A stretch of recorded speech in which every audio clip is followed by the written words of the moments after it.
The secret of the human condition is that there is no equilibrium between man and the surrounding forces of nature, which infinitely exceed him when in inaction. There is only equilibrium in action, by which man recreates his own life through work. Man's greatness is always to recreate his life, to recreate what is given to him, to fashion that very thing which he undergoes. Through work he produces his own natural existence. Through science he recreates the universe by means of symbols. Through art he recreates the alliance between his body and his soul. Cf. the speech of Eupolinos. It is to be noticed that each of these three things is something poor, empty, and vain, taken by itself and not in relation to the two others. Union of the three, a working people's culture that will not be just yet. Plato himself is only a forerunner. The Greeks knew about art and sport, but not about work. The master is the slave of the slave in the sense that the slave makes the master. Two tasks: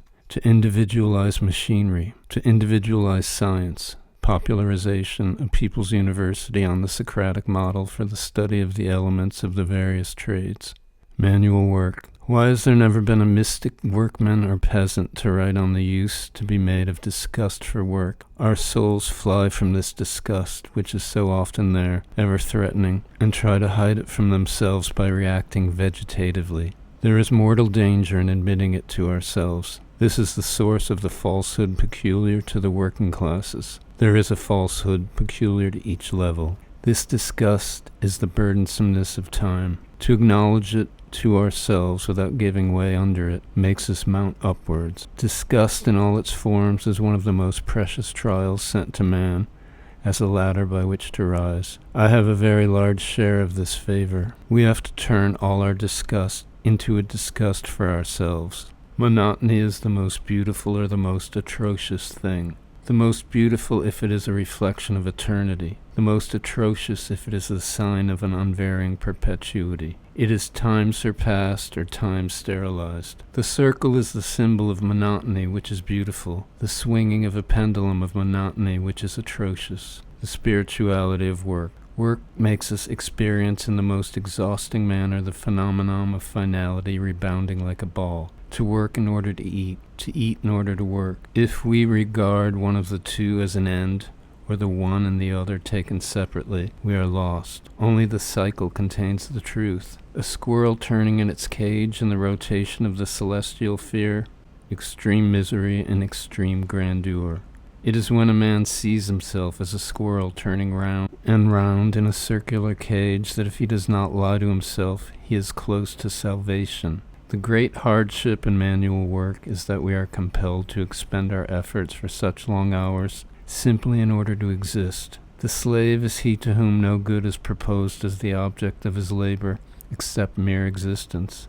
Accordingly, he must either be detached or fall to the vegetative level. No terrestrial finality separates the workers from God. They alone are so situated. All other conditions imply special aims which form a screen between man and pure good. But for them no such screen exists. They have nothing superfluous of which they have to strip themselves. To strive from necessity and not for some good, driven not drawn, in order to maintain our existence just as it is, that is always slavery.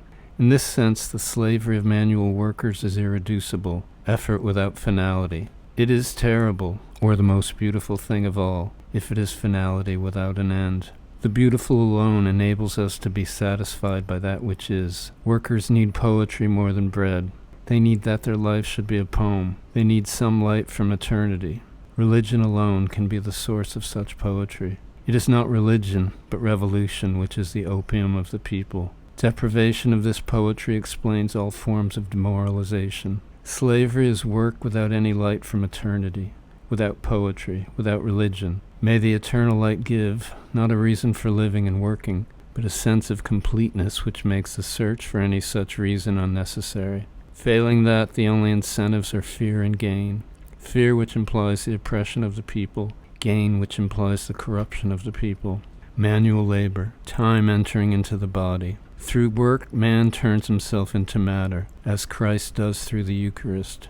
Work is like a death. We have to pass through death. We have to be killed to endure the weight of the world. When the universe is weighing upon the back of a human creature, What is there to be surprised as if it hurts him? Work is like a death if it is without an incentive. We have to act, renouncing the fruits of action. To work, if we are worn out, it means that we are becoming submissive to time as matter is. Thought is forced to pass from one instant to the next without laying hold of the past or the future. That is what it means to obey. Joys parallel to fatigue, tangible joys, eating, resting, the pleasures of Sunday, but not money. No poetry concerning the people is authentic if fatigue does not figure in it, and the hunger and thirst which come from fatigue